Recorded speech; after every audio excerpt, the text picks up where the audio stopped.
Hey guys, it's Ronnie, and we're at Kumoricon, and this person next to me, if you don't know, then you probably don't watch YouTube, is Caleb Hyles. That's me.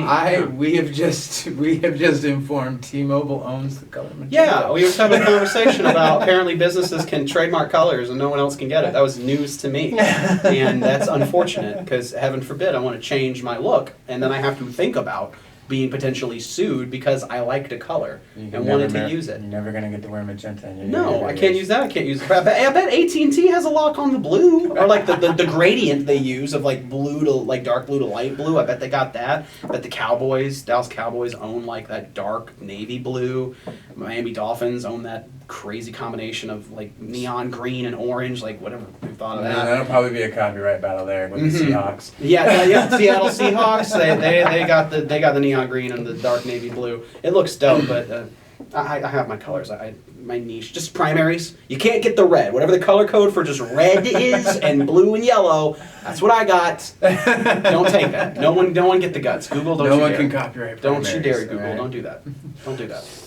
First off, thank you for speaking with me. Absolutely, dude. Of course. So, are you enjoying the con so far? I love it. I've never been to Oregon, much less Portland, and everyone's been very kind. I've had like the friendliest interactions I've had at any convention, and the panels I've done, the concert I did yesterday, very responsive crowd, interactive, probably the best.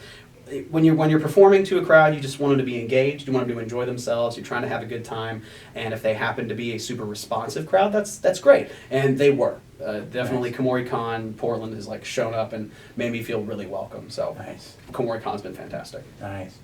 Just so you heard it. You heard it. Kumoricon's great. Anyone who says otherwise, I don't know what they're thinking or what happened because it is phenomenal. So, my first major question I have to ask is. Did you ever think you'd blow up like this? Yeah. Did I ever think I'd have a YouTube career like this? I didn't not think it. I just wasn't. I didn't like dream or aspire to have a career like this because I was working sports production prior to doing YouTube. Now, as in having a career in YouTube, I've been doing YouTube for like 12 years, a long time. And like when it first came out in 2006, I was on Google Video, which was Google's own video platform before they took over YouTube. And I actually liked Google Video because they had less restrictions on what you could and couldn't make. And but then eventually Google bought out YouTube, and then when YouTube became a thing, we transitioned our videos to being on both platforms for the whole time. And when we had upload schedules. So, but then I had a cover of Let It Go from Frozen, which now Frozen 2 is coming out, so I'm gonna do all those. Yeah. It went viral in about 2 weeks, got 1 million views, and I just ran with it. I had an audience that at that point I had like temporarily kind of 15 minutes of fame thinking. I had an audience for a brief little bit, and I was like, I need to make sure while they're here, I let them know as much as they can about my music and what I do and my voice and what I like to do, and maybe I can get some like-minded people to stick around. So once it happened, it was nose to the grindstone, just making it happen because I really enjoy performing. I enjoy entertaining. But I was still, up and even through the first 2 years of me actively doing YouTube to working towards transitioning into a career, I was still doing sports production. I was still out there at football games and basketball, running the scoreboard or running the audio visual in the back or working as hauling the 100-pound camera up to the bleachers. I was still doing that for the first 2 years of my YouTube career, making it a career. And then only in the past 4 years or 3 years, I've transitioned into it being my full-time job that I do exclusively. So I didn't think it would happen. I certainly didn't think it, but it also wasn't part of the plan. It was not part of the plan. It just happened. What was it like when, all of a sudden I don't know how the day went for you. Yeah, how the day went. Like, yeah, how was that day? you pick up your phone and you look at your video, Let It Go, and you're like, it was trippy. I will say it was very exciting. Mainly because a bunch of my friends at that time, and then people I'd known throughout my whole life just started coming out of the woodworks to say congratulations to me. It wasn't even like it was just a viral video in 2014. Like it was just like a hey, you're in a compilation on Good Morning America. Like you're part of their little thing. They did all these covers.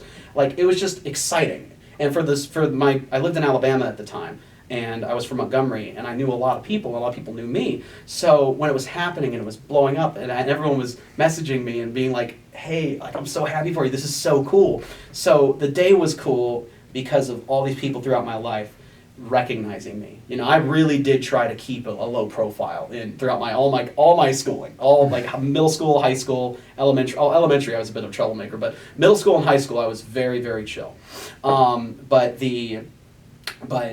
once that happened, and all these people like came forth and were like, "Hey, oh my gosh, we're so happy for you." It's like people that I didn't even know remembered me or knew who I was, but I knew them, started recognizing me and saying, "You did a great job." So that was really cool. It was a really cool day and a period of time. My mother was like on Facebook all the time, just sharing it to everybody she could. She was trying to make it a thing, just of her own will, was like, "I'm gonna make it a thing."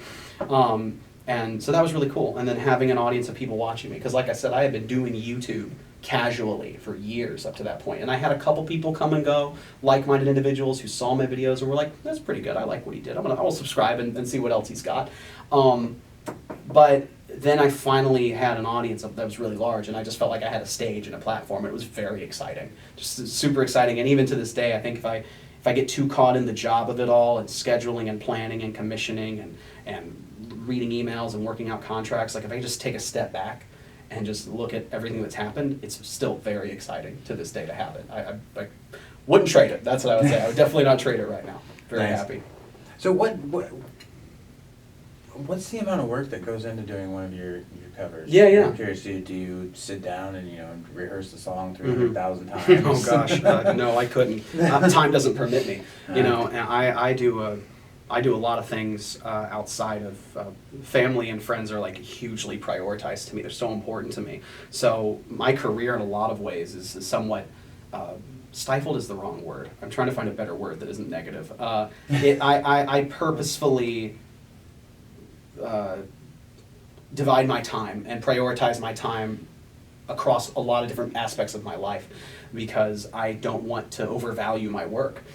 So a lot of times I'll do a cover and I know I need to get a cover out that week, so I'll just crank it out. Like I'll take a day and I'll do 2 covers. I'll learn the song that day, come up with some neat ideas and things, and I'll just knock it out of the park. Like I'll just go in there and not actually do like a great job. Some covers are better than others, but some covers I do put a lot of time and effort into and conceptually, and sometimes they can take 4 months, because you bring in a whole team of people you bring in a team of video editors and filmographers and some actors who are willing to help, and then you're having an instrumental be really knock that instrumental, make sure it's really good, and make sure your vocals are great. You do harmonies, you do choral. So some covers are far more involved, and some are just, I need a cover for the week and I need it to be good, and you just simply get in front of a camera, get in front of a microphone, and sing it. So it really depends. Sometimes it could be a single day, or sometimes it could be months. It depends. Just all depends on how I'm feeling and what I think that song needs, what I think would be best for it. What's your favorite cover that you've done so far? There's so many, and I hate to give the typical every actor, what's your favorite movie you've been in? What's your favorite song you've done? What's your favorite book you've written? It really does depend on the day, and every so often, one cover I'll do really will stand out for me, and I'll be like, well, I'm really proud of that one. That one's really good. Right now, some of my favorite covers are covers of this cartoon show called Steven Universe, and I did a cover of one from their movie recently. It was a song called Other Friends, and it was really electro swing kind of vibe, and I got to do the whole song. There's a lot of dialogue. It's dialogue heavy, so it's acting heavy, and I love acting, so I was able to act it and sing it. I combined both my worlds, the Broadway musical side and then the sort of poppy, rocky, sort of metal vocal side. So I'm really proud of that cover, and it's done very well. I'm very happy with how it's done. So Other Friends, Steven Universe, I'd say right now is going to be my favorite cover for probably several months, and then we'll change. And then we'll change again. So what are your plans for future covers? Plans for future covers? That's the crazy thing. Obviously, Frozen 2. Oh, cool. Yeah. That one's on the radar. Just counting the time to be like, when's that album dropping?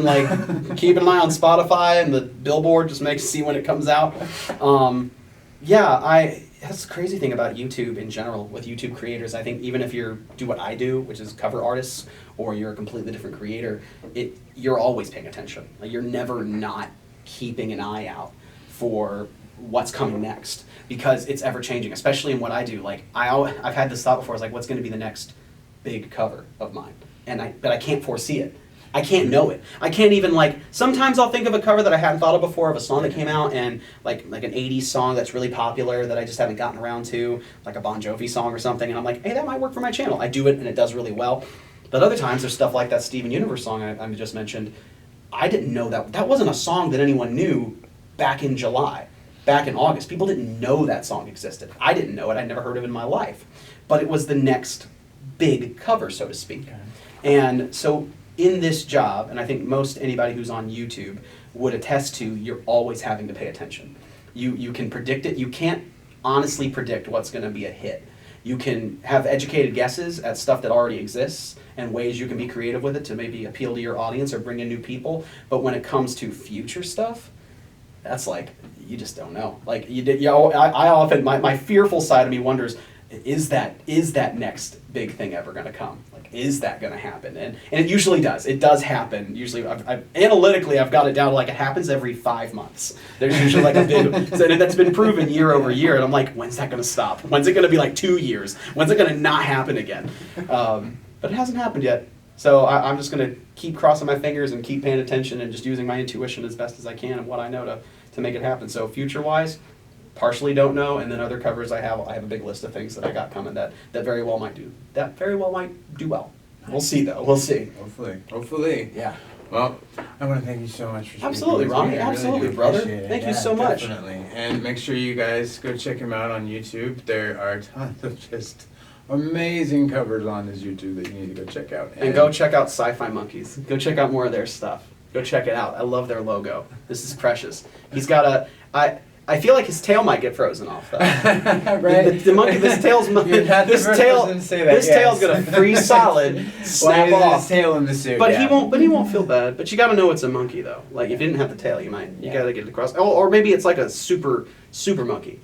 You know, there's like so much blood rushing through it that it just stays like 1,000 degrees, beats the cold of space. I don't know. I'm trying to explain it. I'm trying to build a world around a sci-fi monkey. This is all lore. Her name is Sifi. Her name. Okay, hi Sifi. I am sorry for doing that. Hi Sifi. Oh wait, is it like sci-fi? Yes, I just took out the C.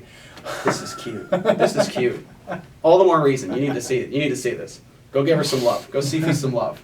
And thank you, Ronnie. Thank you. And thank you guys. And make sure if you're not here this weekend, make sure you're here next year for Kumoricon. It's gonna be dope. It's fun. Later. Peace. That is pretty cute though. Sifi. Yeah.